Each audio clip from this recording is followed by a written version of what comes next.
Bonjour, ici Fred Lambert et bienvenue à La Prescription.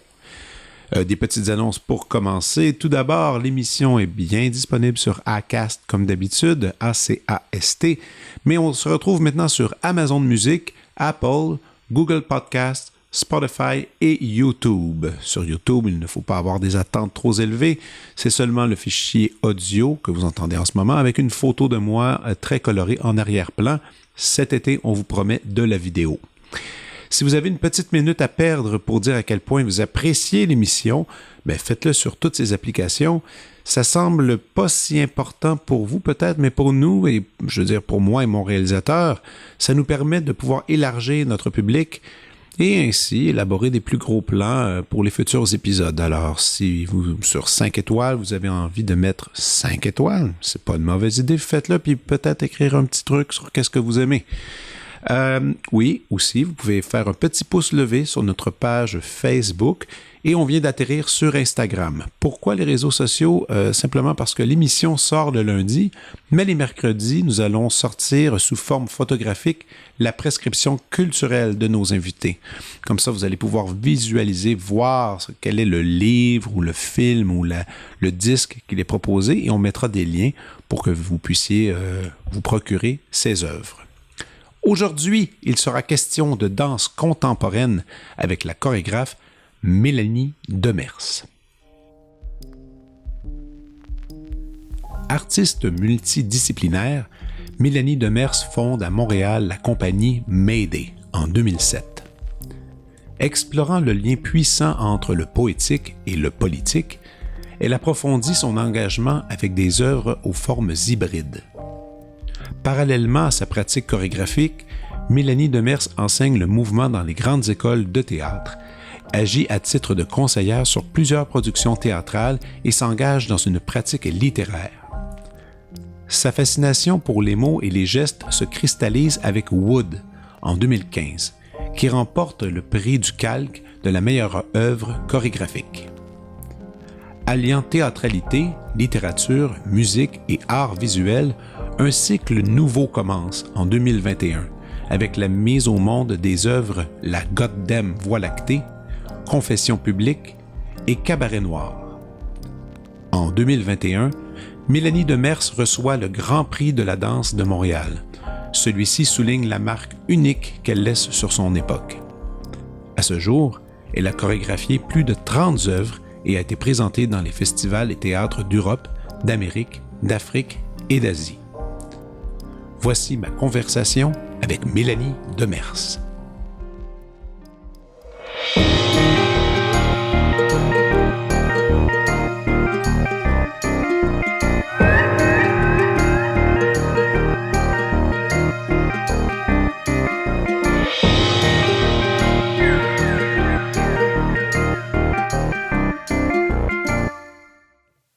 Ça va très bien, merci. Et toi? Oui, merci. Très bien. Écoute, je suis tellement content de te voir aujourd'hui parce que, écoute, le dernier show de danse contemporaine que j'ai vu avant d'avoir des enfants, c'était Mayday. Oh. Mayday Remix. Juste avant, j'avais vu Junkyard Paradise. J'ai vu Goodbye. J'ai vu Mayday Remix et 3 mois plus tard, ma blonde a accouché et après, on a eu un autre enfant. Puis là, je suis disparu des salles de shows. Les seules fois que j'allais dans des salles, c'était pour faire moi-même des shows. Puis après, je partais en courant pour aller m'occuper de mes enfants. Des enfants. Et là, quand est venu le temps de pouvoir les revoir des spectacles, parce que j'ai des gardiennes, tout ça, ben là, il y a eu la pandémie. Donc, là, on arrive à aujourd'hui. Mais je dirais que tu es presque un spécialiste de mon travail. Tu en as vu beaucoup. Oui, ben tu sais, je me tiens bien gros au FTA, puis le FTA, puis ces endroits-là que j'aime énormément. Et là, le temps passe. Bien évidemment, je regarde toujours un peu au loin qu'est-ce qui se passe. Puis là, tu as été dans les journaux. D'ailleurs, je sais que c'est un peu en retard, mais encore une fois, bravo pour ton Grand Prix, le Grand Prix de la danse 2021, qui est très cool. Et là, je vois toutes ces créations-là qui arrivent en même temps. Je vais voir ton site, puis là, je vois 3 shows, 3 prods, 3 productions en même temps. La Goddamn Voie lactée, le Cabaret Noir et Confession publique. 3 qui s'en viennent. Et là, tu manipules ces spectacles en même temps. Je veux dire, c'est assez... Je sais pas, peut-être c'est commun dans l'univers, mais la plupart du temps, je pense qu'un créateur, surtout en danse contemporaine, focus sur un seul show, peut-être 2, mais là, 3. J'étais vraiment curieux que tu m'expliques un peu tout ça aujourd'hui. Oui, 3 spectacles en même temps, ben ça va me faire plaisir de disséquer cette folie en ta compagnie. Ben ouais, non, mais puis surtout que depuis 2014, qui était la date de Mayday, là on est en 2022, il y a tellement eu de changements sociaux et que j'ai lu quelques articles sur les choses et clairement ça l'a affecté, entre autres le MeToo, qui apparemment fait partie de Goddamn Voie lactée. Une inspiration, disons, une réponse. C'est évident qu'on est le produit de notre société. Et moi, j'aime bien penser que chaque production, chaque spectacle est comme peut-être un dialogue que j'ai avec le monde qui m'entoure. C'est une plateforme de réflexion. Et ces 3 spectacles-là font comme une sorte de carambolage là, qui arrive en ce moment, mais sont le fruit de réflexions croisées que j'ai entrepris bien avant la pandémie et puis là qui sont en train de venir au monde un peu en même temps. Ben oui. Mais effectivement, il y a eu, je dirais, l'année 2020 a été presque un catalyseur, là, avec la pandémie, évidemment, mais aussi la résurgence du mouvement Black Lives Matter dans les médias. La 3e vague MeToo m'a aussi affectée dans une façon où j'ai senti le besoin de réévaluer mes choix et de me poser comme question, qu'est-ce que je peux faire? Comment je peux répondre à tous ces bouleversements-là qui sont sociaux dans mon art? OK. Donc ça, c'était... Mais tu as toujours été un peu comme ça dans tes créations, toujours une espèce d'aspect un peu politique, de réflexion qui va là-dessus. Des fois, des prises de parole à travers le mouvement, tout ça. Est-ce que c'est encore ça qui se passe? En fait, pourquoi on n'irait pas show par show? Allons-y avec ça. La Goddamn Voie lactée. Et parce que chaque show aussi, c'est pas les mêmes interprètes. Non, c'est ça. J'essaie de créer une grande famille. Pas tous les mêmes interprètes se croisent, pas tous les mêmes collaborateurs se croisent non plus. J'avais tendance avant d'être très loyale puis de sucer le sucre de chacun des interprètes. Maintenant, j'essaie de donner de l'espace, de l'oxygène pour qu'on ait envie de se retrouver. Ben oui, parce que aussi, moi, c'est quelque chose que je trouve qui est tellement fascinant dans le milieu de la danse, c'est cette espèce de processus créatif avec ces danseurs qui est tellement pas commun parce que je fais toujours le parallèle avec la musique classique d'un compositeur ou compositrice qui est à la maison avec du papier, un crayon, OK, à l'ancienne, un ordinateur, mais compose leurs idées. Et tant que le papier n'est pas sur un lutrin devant des musiciens, la musique n'existe pas vraiment. Elle est inexistante. Là. Et là, une fois que les papiers sont devant, je sais pas, un orchestre, 70 personnes, se mettent à chorégraphier ces sons-là, et là, on a une œuvre. Dans le cas de la danse, et là, parce que dernièrement, dans les dernières années, j'ai déjà un peu travaillé avec Fred Gravel, j'ai beaucoup travaillé avec Virginie Brunel, et je connais aussi Daniel Desloyer. Eux, et bien que ces 3 noms-là que j'ai nommés ont des façons complètement différentes d'approcher de l'approche créative. Ça, je trouve ça cool. Maintenant, comment tu pars avec tes idées? Tu t'écris un texte, tu réfléchis à un texte, tu penses à un mouvement, ou tu arrives avec tes danseurs et tu dis on fait une impro sur cette musique. Est-ce que c'est la musique? C'est où que tu pars? Ou simplement c'est différent à chaque fois? Que de bonnes questions dans ta mise en place du processus créatif.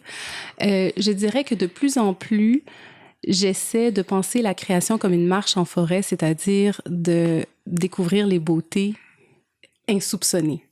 Donc, au lieu d'arriver avec un thème précis ou un désir précis ou un but précis, je nous mets ensemble dans un espace et j'essaie d'extirper du néant ce qui existe entre nous.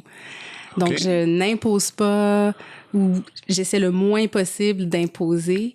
J'essaie le moins possible de me préparer. J'aime arriver presque à, comment dire, au degré zéro pour que je puisse sentir, comprendre les vibrations, les fréquences, puis dans nos conversations très informelles, voir quelles sont mes préoccupations à moi, évidemment. Moi, je vis avec moi-même, donc je les connais, je me connais. Mais qu'est-ce qui touche, qu'est-ce qui affecte, qu'est-ce qui fait vibrer les gens avec lesquels je travaille? Parce que je dirais que en danse, évidemment, le corps, le cœur, l'âme, la chair, le sang, les os, tout ça, c'est la matière. Donc, il faut que je sois à même de capter ça.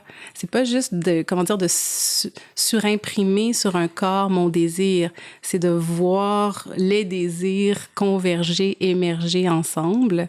Ça a l'air comme super ésotérique, mon affaire. Mais c'est un peu ça aussi. En même temps, c'est un petit peu ça parce que, je veux dire, il faut que tu aies tellement de confiance. Il faut que les danseuses aient confiance envers toi. Où est-ce que tu vas les diriger dans des idées? Mais donc, donc on est au niveau zéro. On part de là. Mais en fait, c'est pas vrai. Degré zéro, c'est pas vrai parce qu'une fois que j'ai choisi avec qui je vais travailler, c'est plus le degré zéro. Comme tout. Je veux dire, comment dire, les archives personnelles, les histoires personnelles de chacune arrivent dans le studio et c'est pas le degré zéro. OK. Donc, ça me prend un temps fou énorme de créer une distribution. Ah oui, OK, c'est la grosse étape, Ah oui, c'est vraiment la grosse étape. Donc, qui se retrouvera avec moi dans le studio? C'est un processus d'audition précis ou... Non. Okay. C'est des feelings, des sensations, des invitations. Okay. J'ai des grandes relations très, très loyales au fil des années, là, des gens avec qui je travaille depuis 10, 15, presque 20 ans des fois. Et j'aime aussi inviter des nouvelles personnes, des gens qui vont renouveler aussi, oxygéner mon travail. Mais une fois que j'ai choisi ces personnes-là, 50% du travail est fait parce que ça va être ces personnes-là qui vont traduire, qui vont trahir ma pensée aussi. Oui, exactement. Donc c'est les deux choses. Comme qui est-ce que je veux qui traduise ma pensée et à qui je fais assez confiance pour être trahi, tu sais. Wow. OK, ça, j'ai pas entendu ça souvent non plus. Mais là, OK, donc, ton équipe est formée. Ouais. On arrive en premier jour en tout cas, d'expérimentation, peut-être on peut nommer ça ainsi. Ouais. T'amènes une musique et là, on part ou même pas, ou c'est plus discuter? Je commence souvent mes répétitions en discutant. Évidemment, pour la Godam Voie lactée, j'avais quelque chose de précis parce que, comme on a discuté un petit peu plus tôt, j'avais été assez, ébranlée par la vague MeToo, la 3e vague à Montréal. Ouais. Puis je me suis posé comme question quelle est ma part de responsabilité, quelle est ma part de prise de position. Comment moi je participe à ce système-là, comment moi je perpétue certains comportements. Et de façon assez naïve, j'ai regardé mes distributions. Puis en tant que féministe, je me dis, moi je mets les femmes à l'avant-plan, c'est évident, mais en regardant vraiment, là, qui était là, les Jacques Poulain-Denis, Marc Boivin, Francis Ducharme. Je me disais, ah oui, c'est vrai, les gars prennent beaucoup de place dans mes œuvres. Je suis assez yang, je suis assez one of the boys, souvent. Je connecte vraiment avec l'esprit plus joueur des garçons. Donc, je me suis dit, qu'est-ce que ça ferait si je mettais la psyché féminine au cœur de ma recherche et je me suis fait peur moi-même. Okay. Donc, c'est comme si de m'ouvrir ou d'ouvrir la porte à une distribution toute féminine, à même une équipe technique féminine. C'était comme la première fois que je faisais ça. Ça m'a donné la chienne et en même temps, ça nous a donné du chien, je te dirais, parce qu'on a découvert ensemble, en tout cas, moi, j'ai découvert le fait que... contrer le syndrome de la Schtroumpfette. C'est-à-dire que la femme, c'est pas un archétype, mais c'est des voix multiples. Donc, on est plusieurs, on peut se contredire, on peut ne pas avoir le même sentiment, on peut s'entraider, et on peut, commenter les unes sur les autres. Donc, ça donnait une largeur aux propos, plutôt que...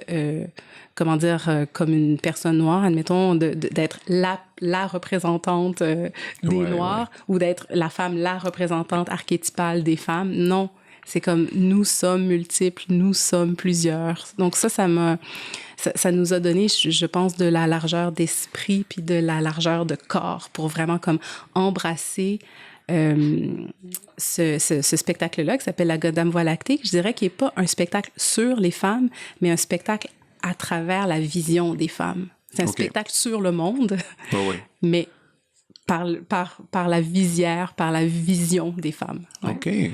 OK. Et ça, c'est encore... OK. Il y a encore de la prise de parole, je présume. Il y a un peu là-dedans. Oui. Il y a une présence. Est-ce que t'es du genre à... que ton show il est jamais vraiment fini? Dans le sens qu'à chaque fois, tu y vas puis tu prends des notes, tu fais « Ah, ce soir, essaye ça, on va bouger ça. » Donc, si j'y vais 2 fois, ça se peut que ça change. Que les choses soient différentes. Oui, absolument. Je travaille d'une certaine façon où je fais se croiser l'improvisation et l'écriture. Donc, c'est ni improvisé, ni chorégraphié, mais c'est les deux en même temps. Et c'est ce qui fait que souvent les gens, mes interprètes me détestent pour ça, parce que je laisse des zones floues, mais en même temps, je sais exactement qu'il faut comme aller sur tel checkpoint. Okay. Donc, c'est... il y a un point précis quand même à travers ça. Oui, il y a des courbes dramatiques, mais les mouvements pour y arriver sont pas écrits. Ou alors, il y a des mots, mais l'intensité avec laquelle c'est dit, c'est pas écrit, puis je vais demander à ce que ce soit renouvelé de soir en soir. Donc, on dirait qu'il y a toujours un inconnu. Qui est présent. Comme quelque chose de très, très, très précis, puis il y a toujours un inconnu. Puis, quand ça devient trop bien placé, je m'ennuie, puis je vais comme casser quelque chose pour... On dirait que je préfère l'imperfection pour trouver des moments de grâce que la perfection qui va nous donner un côté médian. Oui, je comprends. Ouais. Qui aplatit ça un peu. Ouais. Et, mais OK, j'ai quand même une drôle de question parce que je sais qu'il y a beaucoup de chorégraphes qui vont faire une œuvre qui va être populaire et parfois ces œuvres-là vont aller outre-mer, mais pas avec les gens d'ici. Il y a des gens qui vont rechorégraphier ça là-bas, ailleurs. Est-ce que tu en as à date des shows qui ont passé comme ça? Non. On m'a parfois demandé de faire des commandes, c'est-à-dire d'aller travailler sur d'autres danseurs qui ne sont pas les miens. Ça, c'est une chose. Mais comme la façon dont je travaille, où est-ce que j'ai vraiment tendance à utiliser... les archives personnelles des gens pour créer des rôles, c'est très, très, très difficile de faire des remplacements dans mes spectacles. Exact. D'où mon point de vue que des shows que tu fais, c'est super cool. Sauf en même temps, ils peuvent pas être transposés ailleurs. Ils sont uniques avec les gens avec qui tu travailles. De plus en plus, j'essaie, de laisser de l'espace pour que le spectacle évolue avec d'autres personnes, avec d'autres rôles, mais c'est pas apprendre un rôle, en fait. C'est de s'intégrer dans la Goddamn Voie lactée. Donc, quand on part en tournée, puis une Brianna Lombardo, par exemple, ne peut pas venir avec nous, ça va mal. Ça va mal, ça déchire le cœur. Mais en même temps, la danseuse qui prend cet espace-là nourrit ce rôle-là différemment. Ce ne sera pas la même pièce. Et là, d'où mon truc, est-ce que la Goddamn Voie lactée peut avoir une partition et partir avec d'autres gens sans ta présence? Ça, c'est ma question. Ah, mais là, ça, on rentre dans une très bonne question. C'est-à-dire que pour les bienfaits, de... la conciliation famille-travail, il faut que la chorégraphe parfois reste à Montréal. Ben oui, évidemment. Donc, j'ai une collaboratrice très chère à mon cœur qui s'appelle Anne-Marie Jourdonnet qui accompagne tous mes processus de création depuis 15-20 ans à peu près. Donc, en fin de semaine, ils étaient à Edmonton avec, c'est ça, avec un spectacle qui s'appelle Icône Pop que j'ai jadis joué moi-même et qui est maintenant dansé par Stécie Desilliers. Puis ils sont partis ensemble sans moi. Donc ça, c'est intéressant aussi. C'est comme si ça enlève une certaine pression sur les équipes, le fait que ce soit possible que les rôles soient, passés d'un corps à un autre. Mais c'est un autre spectacle. Il faut comme accepter. En tout cas, moi, je me dis que pour que ça fonctionne, il faut accepter que ce soit un autre spectacle. Si on ne l'accepte pas, ça met beaucoup de pression, en fait, sur les danseurs. Dans une vie de freelance, c'est très, très difficile. Donc, de plus en plus, j'essaie de laisser de l'espace pour ça. Et ça arrive souvent, ça, qu'un chorégraphe a une ou un assistant qui s'occupe de ça, qui part on appelle en danse, on appelle les répétiteurs, ce qui est un peu l'équivalent des des assistances à la mise en scène, disons, pour le monde du théâtre. Ma relation avec Anne-Marie va au-delà de simple répétiteur. C'est une assistante, on l'appelle la directrice des répétitions. C'est la personne qui me challenge aussi. C'est ça aussi, mais c'est quand même plus gros parce que j'en ai déjà vu aussi des répétiteurs justement dans les shows de danse, mais c'est la façon que tu en parles, c'est pas mal plus gros que ça. Oui, non, mais je pense que chacun définit un peu les rôles selon les forces et les désirs. Je sais que il y a certains répétiteurs c'est plus un côté, anatomique, physique, un accompagnement. Dans mon cas, c'est... Et technique aussi. Et technique, oui, c'est ça.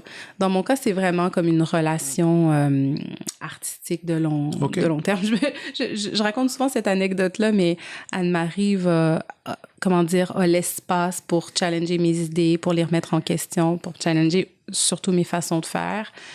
Puis, dernièrement, dans un processus, elle m'a dit « Mélanie, c'est la dernière fois que je t'en parle, mais cette section, il faudrait la revoir. » Donc, je pense que ça faisait 10 fois qu'elle devait me dire d'une manière ou d'une autre qu'il y avait comme quelque chose qui clochait. Puis là, elle m'a dit, là, c'est la dernière fois que je t'en parle. Donc, ça veut dire que si tu fais rien là-dessus, je ne reviendrai pas sur ça. Et évidemment, elle avait raison. Il fallait changer quelque chose. Donc, je trouve que c'est intéressant d'avoir quelqu'un qui a le courage de remettre en question ce qu'on fait. Il faut un regard extérieur. On l'oublie. Il nous faut un miroir, des fois, juste regarder se regarder autrement. Oui. Je veux dire, c'est important. Je vais quand même l'annoncer pour toi le 12 mars, la Goddamn Voie lactée à la Culture Trois-Rivières à Trois-Rivières. C'est en salle. Donc, ça, et le spectacle aura lieu. Donc, on est content de le dire. Et la semaine prochaine au Centre national des arts à Ottawa. Oui. Ouais. Et maintenant, Cabaret Noir. Nouvelle production. Là, j'en parle, puis je suis super excité parce que on a une amie en commun qui joue dans ton show, Florence Blayenberg, qui a pas voulu trop m'en dire, parce qu'elle veut que je vienne le voir, finalement, mais qui était plus qu'enchantée de faire partie de ce projet. Et peut-être toi, tu peux m'en dire un peu plus là-dessus. Ben, écoute, c'est une invitation que j'avais pas vue venir nécessairement, qui aussi prend racine en 2020. C'est une invitation du Théâtre Prospero à Montréal par Carmen Jolin m'a invité à venir faire un laboratoire de création de 2 semaines. Encore en temps de pandémie, je pense à la suite aussi des événements de la mort de George Floyd, le théâtre se posait la question de l'altérité, de comment s'ouvrir à l'autre. Autre, là, je fais des guillemets, là. Qu'est-ce que c'est? Oh non, oui, bien sûr. Qu'est-ce que ça veut dire, l'autre et tout ça? Puis elle avait comme envie de m'offrir cet espace-là pour réfléchir là-dessus. Je trouvais que de focusser sur George Floyd, c'était peut-être un peu trop rapide pour moi. J'avais pas la distance pour le faire. Mon Dieu, oui, c'est vrai, 2020. C'était à quelques mois. Oui, c'était quelques mois après sa mort, donc c'était trop rapide pour moi. Mais j'ai sauté sur l'occasion, puis j'ai demandé si c'était possible d'avoir carte blanche pour Cabaret Noir. C'est un mauvais jeu de mots, mais c'est drôle quand même. et de réfléchir en fait sur l'identité noire, sur la négritude, sur ce que c'est de façon totalement subjective pour moi d'être une personne noire dans un monde blanc. Et pour ça, je me suis entourée de personnes extraordinaires, dont Florence, que tu as nommée, Anglèche Major, Vlad Alexis, Paul Chambers, Stacy Desilliers, donc toutes sortes de personnes qui ont des backgrounds très différents. Vraiment différents. Ben oui. Vraiment différent. Puis c'est notre point en commun, c'est d'être noir. Puis là, la question, c'est qu'est-ce que ça veut dire? Qu'est-ce qui nous lie? Est-ce qu'il y a vraiment quelque chose qui nous lie? Puis doit-on faire un spectacle sur ça? Ou doit-on faire juste un autre spectacle? Donc, toutes ces questions-là, on se les est posées pendant les 2 semaines. Puis on a eu encore là vraiment beaucoup de plaisir à réfléchir à ce qui nous unissait et aussi à ce qui nous différenciait, réfléchir à cette altérité-là, comment on se positionnait, comment aussi, comme le dit Frantz Fanon, tout ce qu'on est en réaction à l'hégémonie blanche. Puis est-ce qu'on peut pas casser ça? Est-ce qu'il n'y a pas comme une façon, finalement, de se réfléchir en dehors de cette réaction? Et est-ce qu'il y a des interprètes qui étaient, comment je pourrais dire, pas ébranlés, mais qui étaient peut-être qui, des fois, justement, te challengeaient un peu sur certaines idées qui faisaient moi je pense pas ça. Est-ce que des fois il y avait des discordes ou vous étiez quand même la plupart du temps pendant ces 2 semaines-là du même côté? Non, il y a eu en fait il y a eu de riches discussions. On dirait qu'il n'y avait pas de côté. C'était comme on était un cercle. On s'est mis en cercle. OK. Puis on s'est pas mis comment dire, de façon... On était au Théâtre Prospero, puis on n'a rien adressé au public. On était vraiment comme en cercle. On voulait comme réfléchir dans une espèce d'entre-soi. Puis il y avait une richesse de... comment dire, de discussion. Au départ, mon idée, c'était d'appeler ça Cabaret Nègre Noir pour faire un clin d'œil à Cabaret Neige Noire. Ah oui, ben oui. Puis on était en pleine, je sais pas, là, en plein scandale à savoir si oui ou non on peut prononcer ce mot-là, si oui ou non on est capable dans la sphère publique de reconnaître cette violence et de reconnaître aussi la nécessité de nommer les choses. Donc, est-ce que le Prospero avait peur d'aller là ou très en support de nos de nos désirs et de nos besoins, de nos nécessités, mais entre nous, finalement, après maintes conversations, on a décidé d'appeler ça Cabaret Noir, justement pour éviter la polémique. Ouais. Et pour rentrer dans le vif du sujet, donc... Parce qu'il y aurait eu la pire chose, c'est justement, comme tu dis, tu crées une polémique, les gens n'ont même pas vu une seule seconde du show, puis le show est comme célébré ou condamné, puis on n'en sait rien. C'est insultant. Là. Ceci dit, quand on rentre dans Cabaret Noir, ben, c'est à vos risques et périls. Oh ouais, parce qu'ils s'en dit des choses, parce que finalement, ce qu'on a décidé de faire, c'est une espèce de mosaïque que j'appelle totalement subjective. Donc, j'aurais pu appeler ça notre Cabaret Noir plutôt que Cabaret Noir. Donc, c'est vraiment comme ce qui m'a construit comme personne.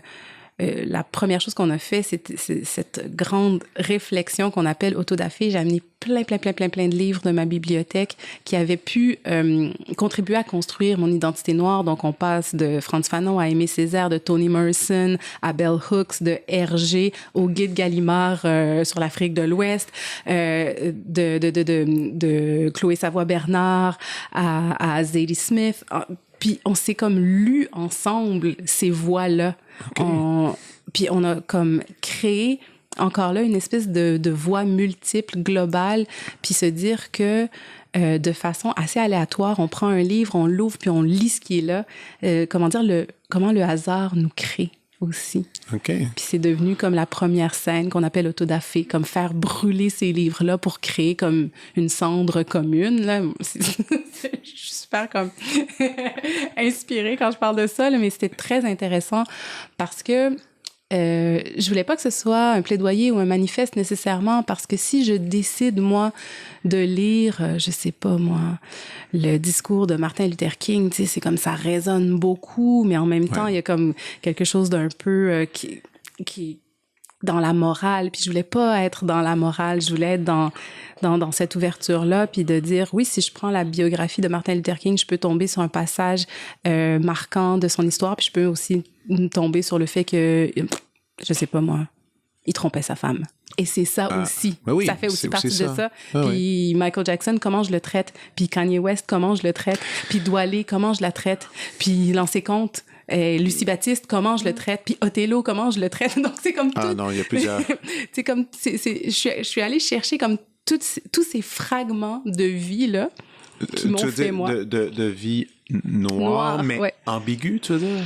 Ben, en fait, comment dire, c'est comme en créant cette mosaïque-là, je recrée mon parcours identitaire. OK, ton parcours personnel. Oui, mon parcours personnel. Oui. Donc, comment je vis avec Michael Jackson, le fait qu'il a pavé la voie. J'ai été amoureuse de lui. Puis il a eu la fin de vie qu'il a et l'histoire, et il s'est inscrit dans l'histoire de cette façon-là. Comment je négocie avec ça? Comment je mets en lumière... Mais juste l'histoire de Michael, c'est encore quelque chose que les gens...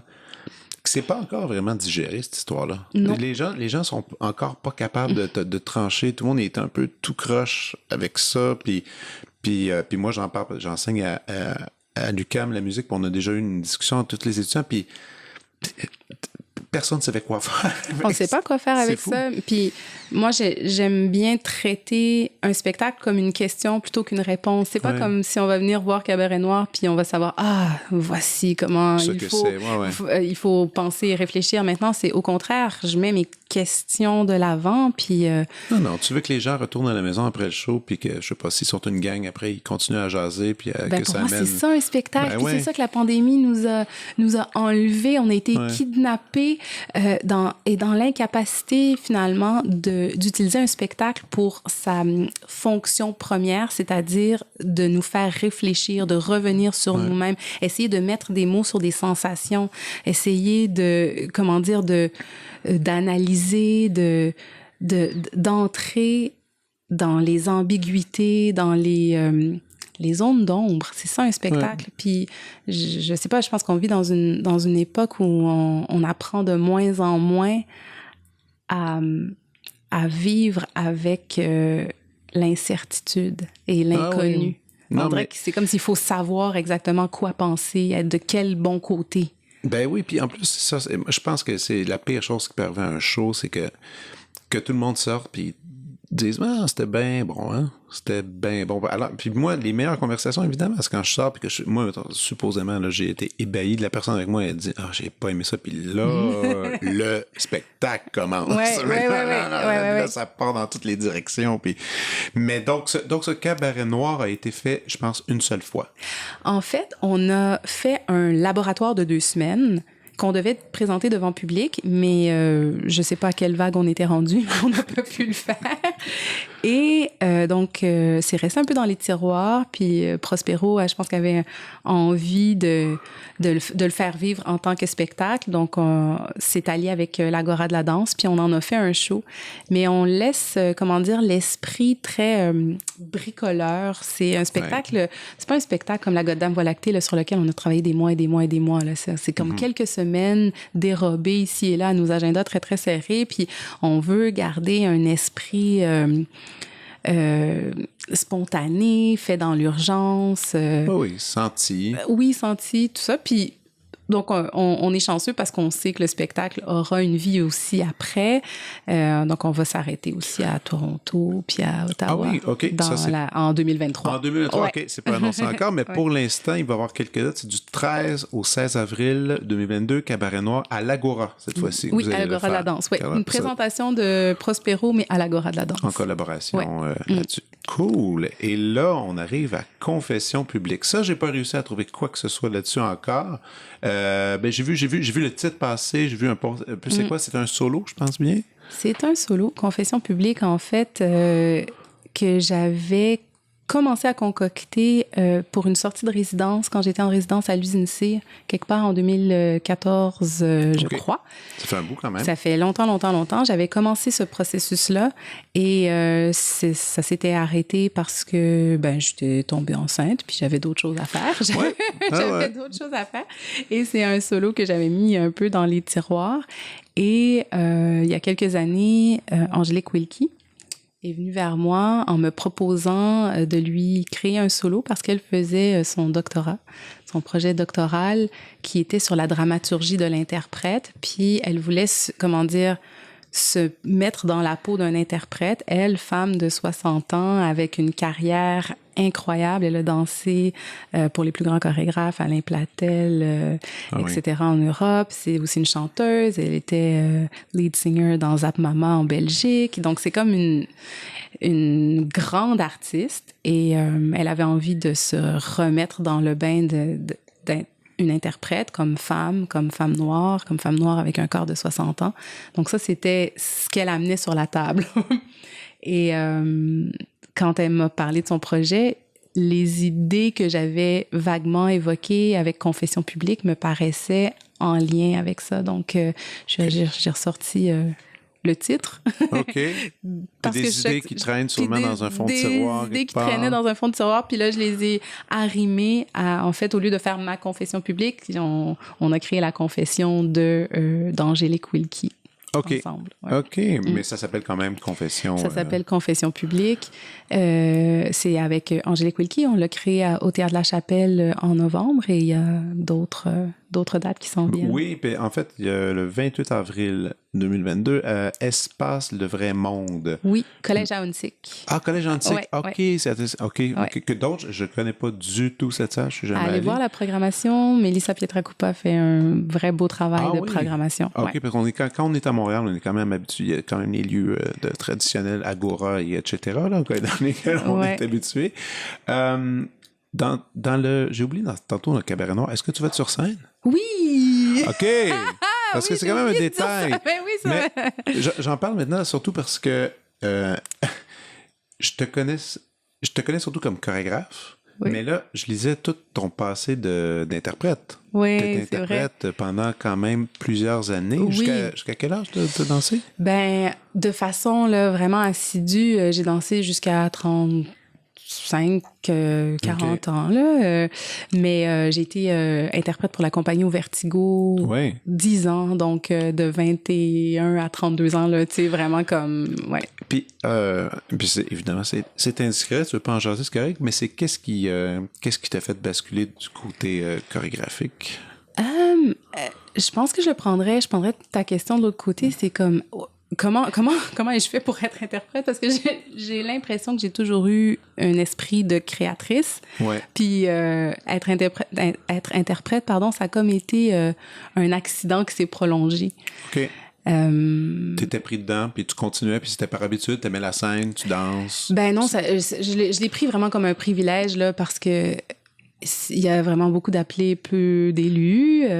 Surtout être dans une compagnie à temps plein, vraiment dédiée à ça, une super compagnie avec lesquelles j'ai fait vraiment comme mes classes, voyager partout à travers le monde pendant 10 ans non-stop. C'était super. En même temps, au bout de 10 ans, j'avais envie de me défier moi-même et de dire, si moi j'avais une tribune, qu'est-ce que je dirais? Donc, de quoi j'aurais envie de parler. Est-ce que c'est arrivé des fois, en tant que danseuse, quand tu étais dans les processus créatifs des autres, de dire « Ah, moi, cette idée-là... » Ben, sûrement, il devait y avoir des frustrations de faire « Ah, moi, cette idée-là, j'aurais fait autre chose avec, ou ben j'aurais poussé avec, puis... » Ouais, ben c'est... Je pense que quand on commence à faire ça, je pense que c'est là où est-ce qu'il faut quitter. Quand on commence à vouloir créer pour le créateur, on devient pas un allié précieux. Non, on est un allié précieux quand on est comme au service d'une vision, puis quand on a cette générosité-là de mettre au monde... Ben de s'offrir. Oui, c'est ça, de s'offrir. Ouais, c'est ça, vraiment, on est comme... J'allais dire de la chair à canon, pas du tout. mais on est au service d'une vision, même si c'est quelque chose qui se fait ensemble, c'est collaboratif. Quand on veut trop tirer la couverture de son côté, c'est là où est-ce qu'on n'est pas un meilleur allié. Puis quand je me suis sentie être comme ça, je me suis dit, je pense que c'est le temps. 10 ans, c'est un super beau parcours aussi, là. C'est un super beau cycle, là.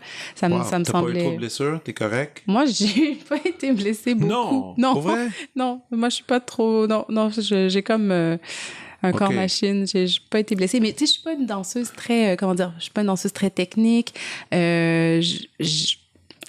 Je sais pas comment j'ai fait pour passer au travers d'une Non, mais c'est parce que, tu sais, les gens ne savent peut-être pas, mais je veux dire, ces carrières-là, la plupart, et t'en connais plein aussi, tu sais, des copains dans le milieu, ils sont tous cassés, là. Je veux dire, ça craque de partout, puis c'est des grosses blessures qui peuvent avoir des grosses conséquences sur leur vie, puis justement, des interprètes qui s'en sortent indemnes. Je veux dire, en fait, je pense que t'es peut-être la première, peut-être Catherine Viau aussi, que je connais, qui était correcte à la fin de tout ça, là, mais c'est pour ça que je trouve ça toujours un peu...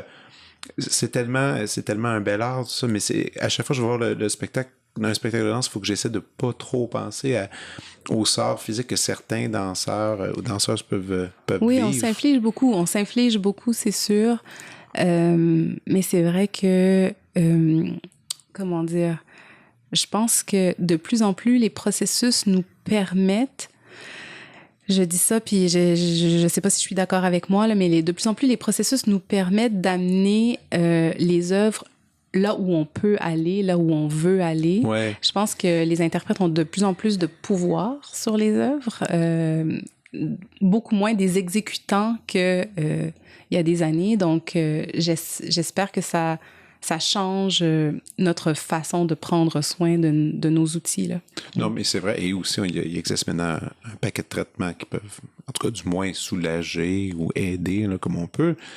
Et là, est-ce que, bon, ces 3 productions-là qui étaient déjà très entamées, j'ai l'impression, il doit en avoir d'autres en tête en ce moment, ou y a-tu des trucs que tu peux discuter légèrement sur juste un peu pour donner un avant-goût? En fait, je m'étais dit justement à cause de la convergence de ces 3 spectacles-là, je vais prendre un break, tu sais, puis il y a des projets de partir en tournée, donc il faut que ces spectacles-là vivent. Mais c'est ajouté un projet dont je peux pas vraiment parler en ce moment pour la prochaine saison, puis qui est plus, disons, dans le monde du théâtre. OK. Ouais. Okay. Donc, je ferai une incursion. Tu vas faire un tour là-dedans? Ouais.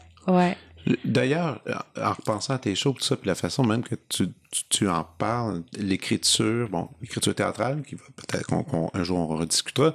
L'écriture d'un livre, ça serait pas quelque chose qui te... Non, je suis sérieux. Tu y penses-tu des fois? Hey, c'est drôle que tu me dises ça. J'ai eu 2 invitations dernièrement pour écrire de maisons d'édition. Et je me suis pas encore, plongée ou engagée. Mais oui. Pourquoi pas?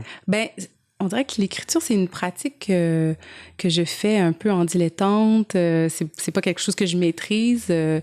De plus en plus, on dirait qu'il faut que je m'accepte comme une autrice, mais j'aime à dire en blague, là, je fais des super beaux statuts Facebook, là, mais ça fait pas un livre quand même. Donc, où j'écris des jolis éditos pour mon infolettre, mais ça fait pas un roman. Ouais. Mais peut-être, on verra un jour. Mais oui, il y a des perches qui se sont tendues dernièrement. Excellent.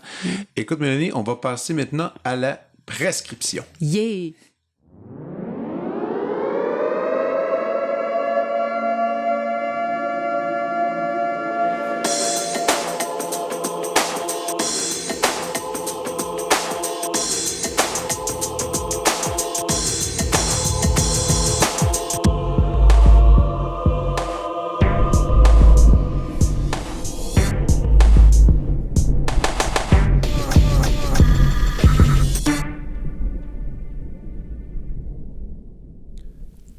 OK, alors Mélanie, c'est toi qui parles le bal.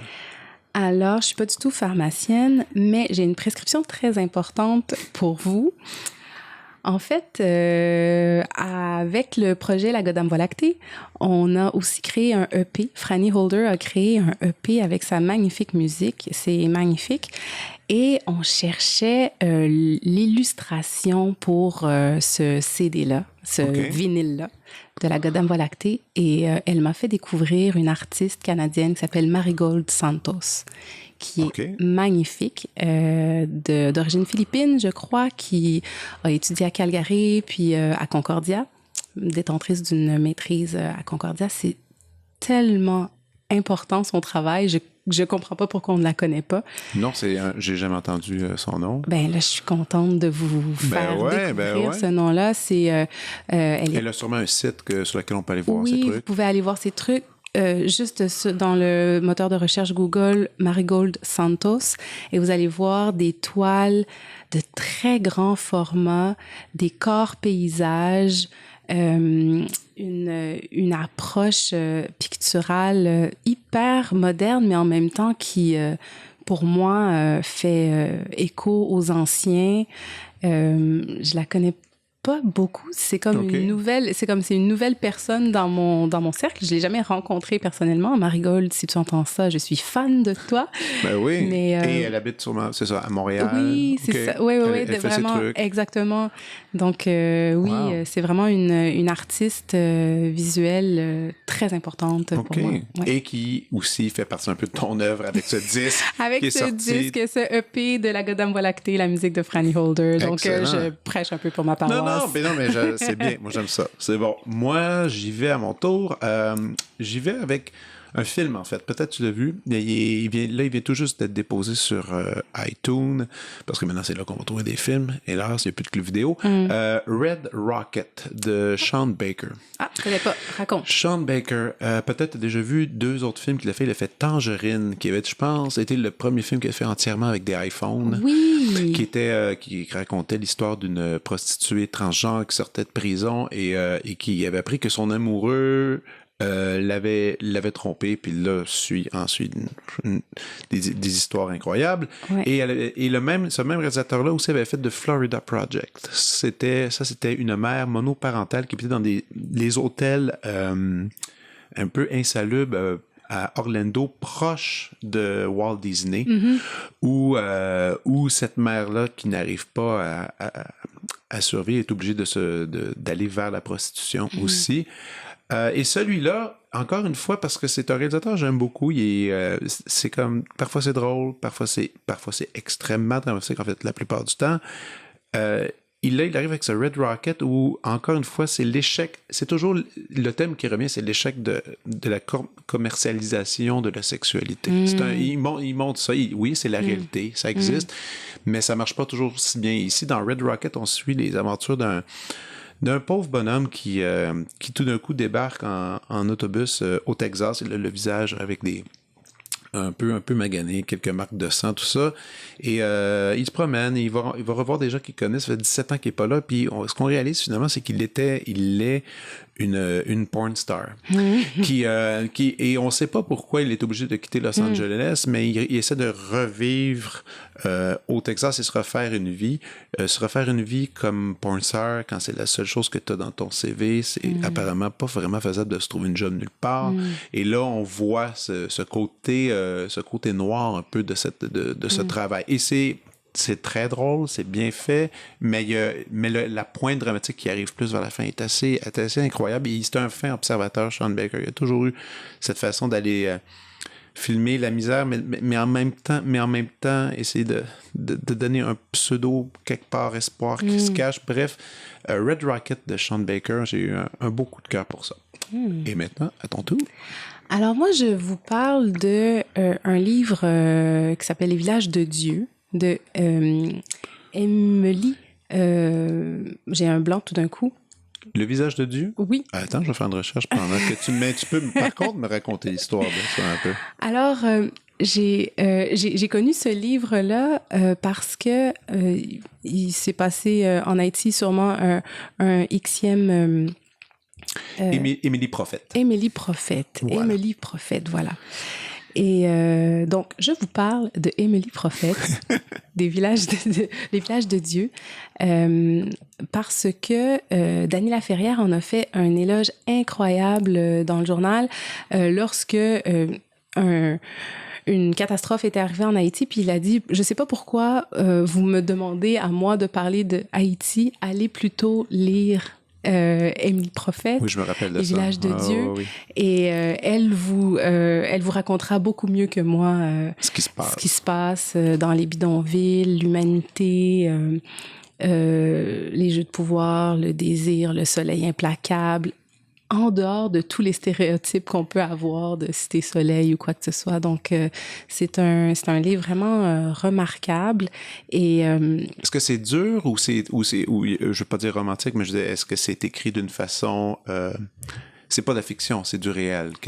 C'est une fiction. OK. C'est une fiction, mais on a l'impression d'être dans le réel. OK, parfait.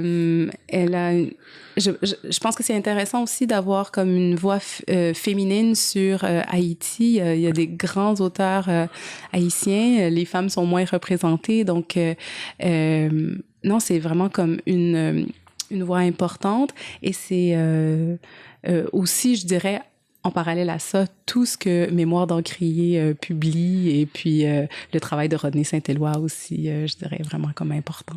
Super, excellent. À mon tour maintenant, Molly Drake, The Tides Magnificent Song and Poems of Molly Drake.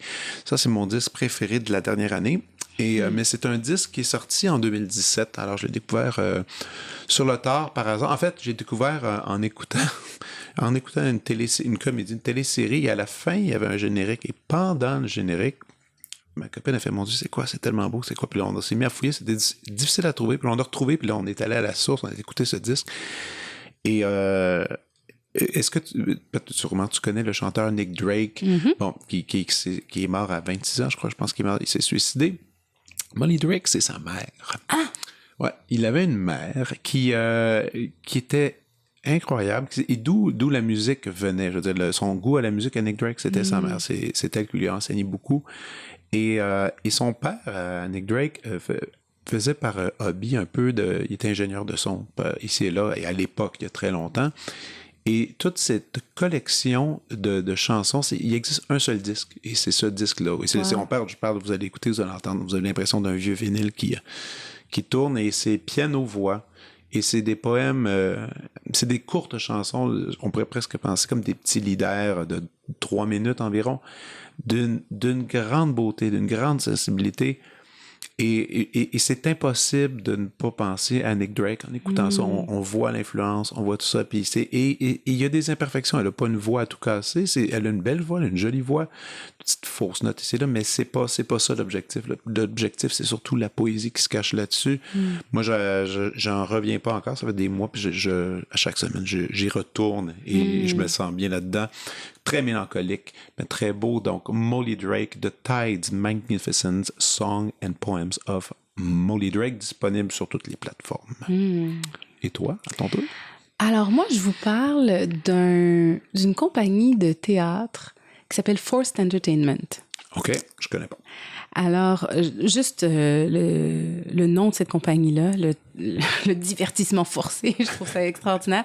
C'est une compagnie de théâtre d'Angleterre et c'est 6 personnes qui travaillent ensemble depuis près de 30 ans, qui sont basées à Sheffield, au UK. Et c'est drôle, je vous parle de cette compagnie-là comme ma compagnie de théâtre préférée, mais je les ai jamais vues.